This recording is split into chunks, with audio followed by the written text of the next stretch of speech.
अपना YouTube channel real music studio like subscribe और bell घंटी को दबाना ना भूलें। बाकी सब बेटा लगे छोटा के बूफर छोटा के बूफर बाकी सब बेटा लगे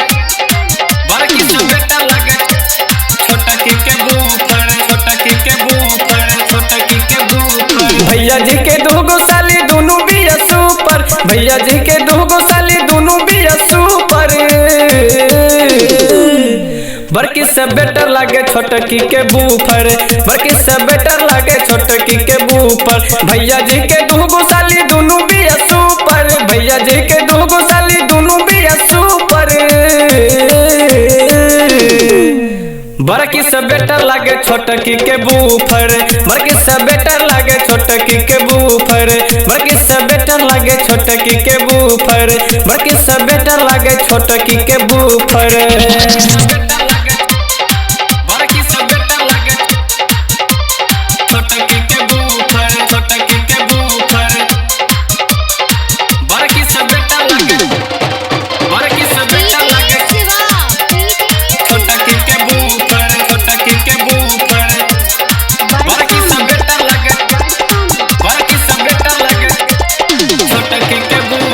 बड़की बिया चॉकलेट छोटकी हवे लॉलीपॉप केहू नहीं के जोराई जिला हवे टॉप हो बड़की बिया चॉकलेट छोटकी हवे लॉलीपॉप केहू नहीं के जोराई जिला हवे टॉप हो देखते ही मन करे दे दी लव लेटर देखते ही मन करे दे दी लव लेटर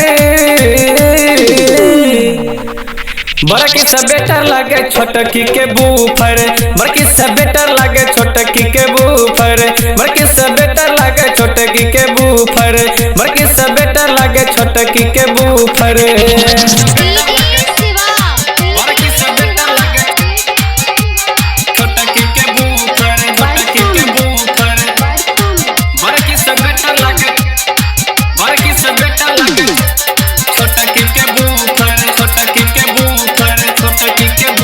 छोटे छोटे कपड़ा में घूमे ई बाजार हो लइकन में लइकन होके खूबे मार हो छोटे छोटे कपड़ा में घूमे ई बाजार हो लइकन में लइकन होके खूबे मार हो हर चीज लागत ये कर सुपर हर चीज लागत ये कर सुपर बड़की से बेटर लागे छोटकी के बूफर बड़की से बेटर लागे छोटकी के बूफर बड़की से बेटर लागे छोटकी के बूफर बड़की से बेटर लागे छोटकी के बूफर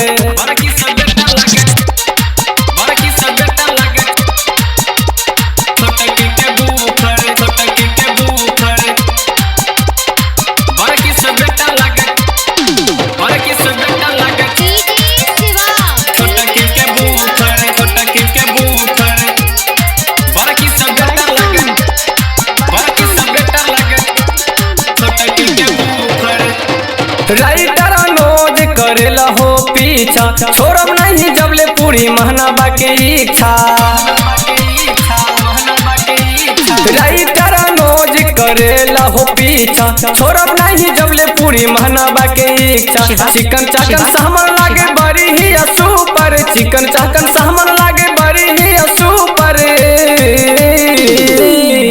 बड़की से बेटर लागे छोटकी के बूफर बड़की से बेटर लागे छोटकी के बूफर बड़की से बेटर लागे छोटकी के बूफर बड़की से बेटर लागे छोटकी के बूफर।